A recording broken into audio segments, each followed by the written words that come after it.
Julie, good afternoon. Thank you for joining us this afternoon. Pleasure, Chris. And welcome to really the role. I mean, it's been a hell of a baptism for you, hasn't it? As you started in March. It sure has. I can tell you it has been a bit of a whirlwind. So you're right. I started on the 1st of March. So I think it was about maybe 2 weeks before we went into lockdown in Ireland. And then the week after we had the UK. So yeah, probably not how I had imagined starting a new role, straight into the crisis. But look, I had to get on with it. In many ways, I think there have been some positives because I had to immerse into the role much quicker than I probably ever would have anticipated. And also had to make a lot of changes very, very quickly. So from that perspective, I suppose there have been some positives to it.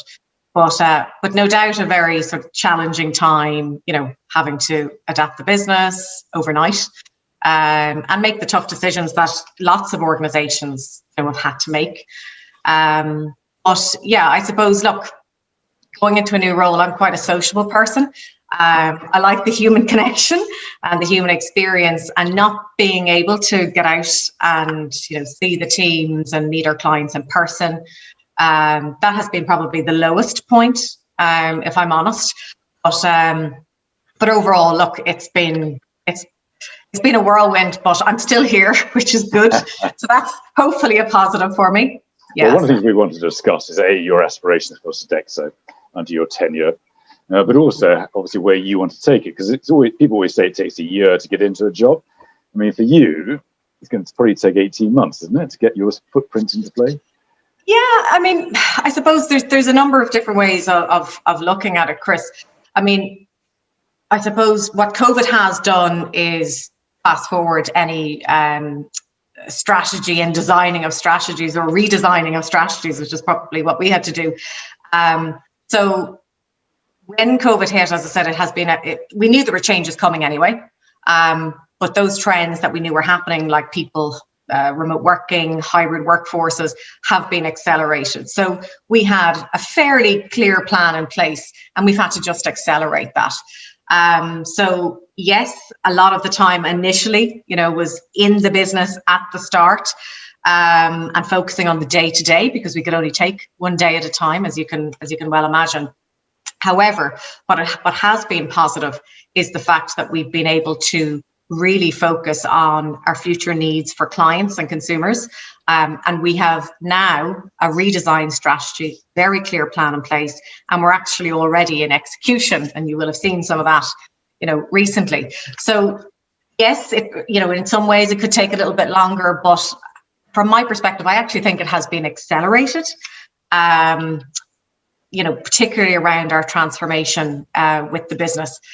I mean, you were saying there, my aspirations for the business. I'm, as I said, quite a social person. I like getting out to clients. So being client facing is extremely, extremely important.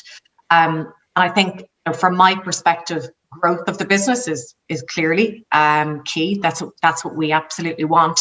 But I suppose I want clients to choose us because they know we're different. Sodexo are a very people-centered organization, have always been focused on human and employee experience, and that has stood us the test of time, but particularly now. So my aspiration, and we're going through this transformation, as I said, at the moment, across all services and business models, is that clients choose us because they want Sodexo, because we are different. And I think we're uniquely placed in that position. So sounds like you're putting relationships back at the heart of it as well. Absolutely. Yeah. And that's what I mean from, as I said, the low point for me is not being able to physically get out in person. Lots of client conversations, as you can imagine, virtually, but it's just not the same for me. So yes, relationships are absolutely critical. And I think more and more, and I've read a lot, no more than yourself, I'm sure as well, that relationships are paramount. And are going to become even more important than they were before. So yes, it's focusing on relationships, it's focusing on client and consumer needs, and really, as I said, putting people at the center of everything that we do. We've done it, as I said, for 50 odd years, it has been our mission, quality of life, improving quality of life for all those that we serve. But, that couldn't be truer and more important at this moment in time. So, yeah, that's big aspirations for the business, Chris, I have to say. That's always good, isn't it? It surely is. And your perspective as we come out, how do you think things are going to have changed? In terms of the market? Yeah, in terms of the market, in terms of how clients are going to behave, probably, what people are looking at. Yeah, I mean, look, there's going to be huge disruption. There already is. You can see that happening. We've done a lot of research. You probably may know that we've done research with Harris Interactive over sort of 4 waves throughout the pandemic. And we're monitoring that on I suppose, throughout the period of time and the changes associated. You can see the trends. Clients in urban environments, office environments are moving to a hybrid, sort of fluid type of workplace strategy, much more agility, much more flexibility. Employees want to come back to the office for maybe 2 days, 3 days a week. So all that's changing. So for our business and for our industry and contract catering in particular, the way we deliver services is completely turned on its head. So every organization is going to need to be able to flex up and flex down to the consumer and client demand. And that is what our strategy is focused on, making sure that we have those capabilities in terms of production, in terms of digital technology, because consumers like you and me, we want the same applications, the same convenience, the same speed that we have at home and other places in work and in the environments that we're operating in. So it's I think that's one component. We see the real estate strategy happening as well. So a lot of our clients, all of them, are looking at real estate. And that's probably the next thing that's going to come. I think food services first was the most impacted, and then it's real estate. I mean, I think it was something like I was saying recently, the CBI did a survey, and there's about 20%, I think, of companies in the UK looking at reducing real estate. And I think that's only going to increase further. So, the world has changed. People are not going to be confined to physical spaces. It's why we've brought about vital spaces as well, which is our I suppose, our value proposition. And that is centered around people wherever and whenever they work, because we recognize that, it's no longer, as I said, confined to the 4 walls of an office and a physical boundary. So it's important to focus on the human experience as opposed to the asset, if that makes sense. So there's massive disruption. There's some consolidation in the market in our own industry. You can see that as well. But I think, it's turbulent times, but I'm an optimist, so I'll always look at the opportunities and see where we can support clients and change the way we do things. And I want Sodexo to be a leader in the market in transforming services for clients and consumers. So yeah, I think there'll be a lot happening in the market. It will be. It's going to be interesting. Actually, from our point of view, I think it's fascinating because you can see that large players like yourselves have done a lot of work with value propositions. Yeah. And it'll be interesting how that impacts as we go into next year, because obviously the independents have been fighting just to survive. You can see almost a gulf between the two emerging. Yeah, I think I think that will be, as I said, that there's more disruption to come, and you probably have heard the Futitude. There's lots of rumours about who you're going to buy flying around at the moment. Well, we have. So we announced it. Last week that we've taken a majority shareholding in Futitude, and that is, from a strategic perspective for us, it's around making sure that we have the right capabilities and solutions for clients. So offsite production at scale. But I mean, Futitude itself are a fabulous business. They're a family-run business, so very like Sodexo in terms of values and really good cultural fit, great brand, and a unique offering. And I think the more we can do that and bring combined solutions that complement each other to clients, I think that's what clients are going to want, without a doubt. No, look, I agree. Futitude do that delivered in model probably better Exactly. than most. Yep. And Exactly. do you see that model growing in critical mass? Oh, absolutely.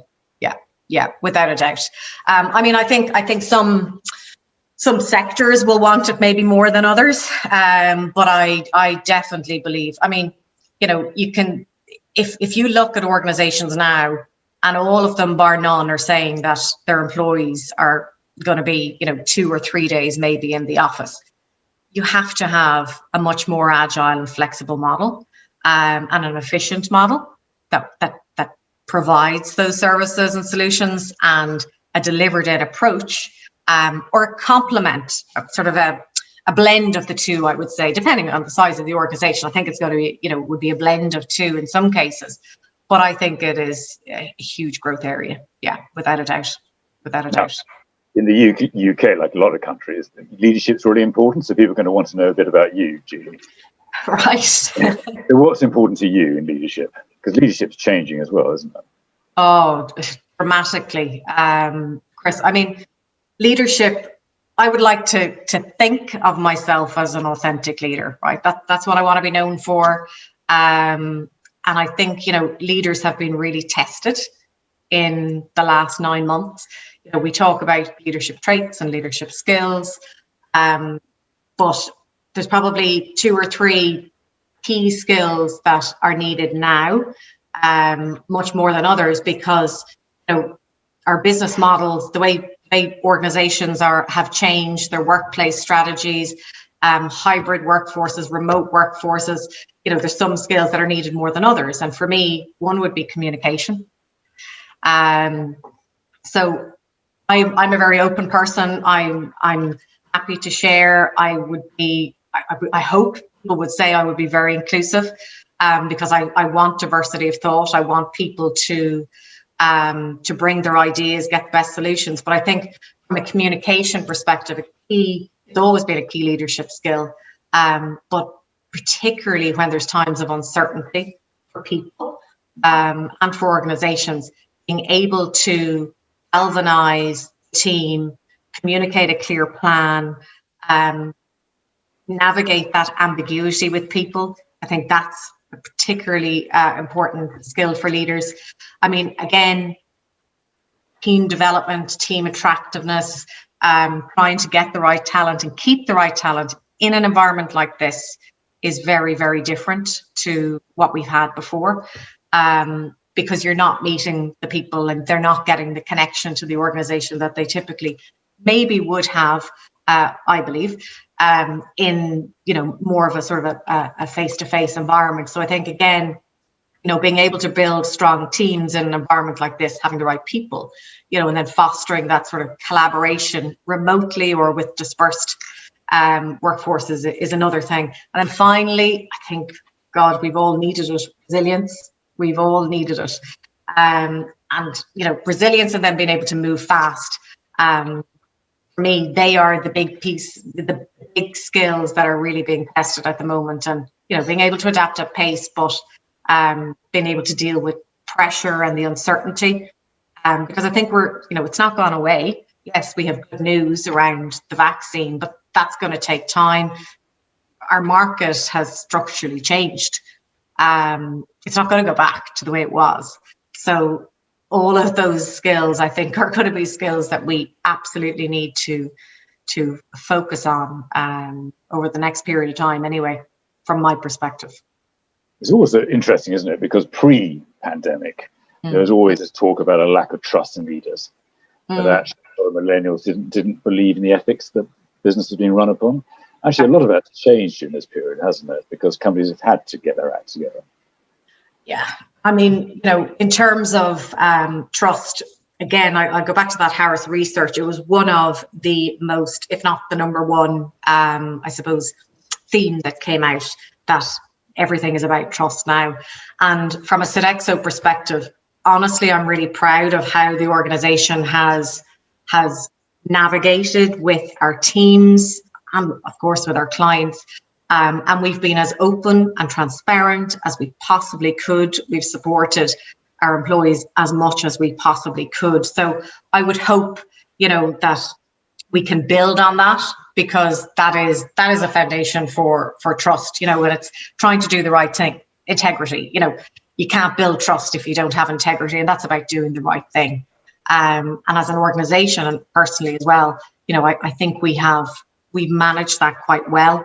And now it's the time to build on it and not lose that momentum for our teams. So how has this period of time changed you? Oh, wow. How has it changed me? I think we all knew, when things like this happen, it's adapt or die. That's that we've always heard that, but I think we've seen it now. As I said, I'm always an optimist. So I like to look at the brighter side of things. And I think what it has done is made me believe more that anything is possible. Because the pace that we were able to move at was, much more than we would have ever anticipated. I mean, we got things delivered in the last 9 months that honestly could have taken a few years before. So I think it has changed me in that I've always been optimistic, but this is much more, anything is possible. And I think it's a true saying. I think it's, if you think you can or you think you can't, you're right. You're probably right. So, I mean, I think it's always, I think empathy is always, is really, really important as well. And this has definitely put a focus on being empathetic to the situations that people are going through. So again, I don't think that's changed me, but I think it has put more of an emphasis even on it. So yeah, I'd say lots of changes, Chris. They're just, I suppose, what I can think of now. Looks like you almost half enjoy the challenge. Listen, I mean, I don't want to take away from the fact that it has been a really difficult time. So 100%. And I mean, the amount of change that we've had to go through and our people have had to go through, I definitely don't want to take away from that. But yes, I am somebody that likes a challenge. I like to move at pace. So people that know me will say that. And I don't like standing still. So this is an environment where people sort of thrive or they don't. And I would like to think that I'd be one of those people who would thrive in a situation like this, because you just have to move. You have to get things done. You have to think differently. You have to transform. And they're environments that I like operating in. Perfect. Now, one of your other passions is diversity and inclusion. Yes. And actually, there's a lot of people believe this period of time has actually seen real progress, that actually people have really begun to understand the issues and begun to perhaps listen more than would have been the case. Do you agree on that? Yes. Firstly, you're right. It is a huge passion of mine. I'm a female in what could be considered a male-dominated industry. I'm also a gay woman. So again, that's another piece. But actually, separately from me, I suppose my personal side of things, it's just, and it's right. I think the focus on diversity and inclusion, you're right, we have raised awareness. There's much more awareness. We've seen what's happened over the last number of months. COVID has had an impact on women much more than men. We've seen the Black Lives Matter. There's so many things that we could talk about. But we have a massive challenge, in terms of inequality. We still do. We've made great progress overall as an industry, but I think there's much more we can do. And awareness is one thing, but awareness is not going to do it. It's about action. It's about decisive action. And I actually think that the industry in the UK could do more together. We could create a movement. We should create a movement. I think there's lots of progress made. I mean, for Sodexo, I should say I don't like targets in terms of for D&I, but I get it. Sometimes you need them, and we've brought in targets around gender diversity and so forth, and they've proven really successful because we've hit them and we've beaten them. But I think as an industry, we should be looking at this much broader, and putting real focus and emphasis on making progressive change now that the awareness is there. Let's not lose that opportunity. When the awareness is there, all of our organization, our client organizations expect it. They absolutely expect it. But I think we can be leaders and support them in that. And we're a big industry in the UK, so why not? What's stopping us? Working together and being much more impactful than we are separately. Yeah, I agree. It's really interesting, isn't it? Because I wonder whether this period has changed the kind of old alpha behaviours. They no longer cut it because it just hasn't cut it during the pandemic. Exactly. Yeah, I fully agree, and that's why why waste a good opportunity like this where the awareness has been heightened. We know what needs to be done. It's not rocket science, but it does take focus and it takes action. And as I said, it's the power of a multitude of organizations working together as opposed to single organizations trying to do it on their own. So yeah, I really hope that we maximize the opportunity for change. Perfect. And now the other passion I know you have is technology and how technology is impacting. Yeah. I mean, look, technology, it's just critical. It's absolutely critical. I spoke earlier about, the fact that you and I expect the same digital experience. Well, I think you might be. I'm still catching up. Okay, well, I expect the same digital experience, that I have with other service providers, and the pandemic has shown that technology can be a key enabler. So I spoke about our partnership with Dynamify before. So we've built the 12 app with Dynamify. It is, state of the art, can do pretty much everything. And we are rolling that out to over 200 sites from January across the UK and Ireland.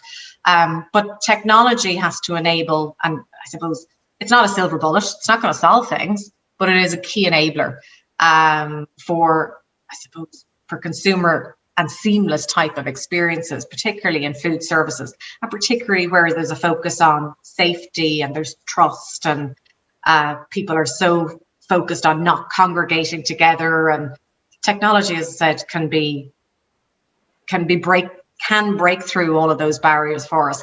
And certainly that's the journey we're on with our 12 app. Oh, interesting.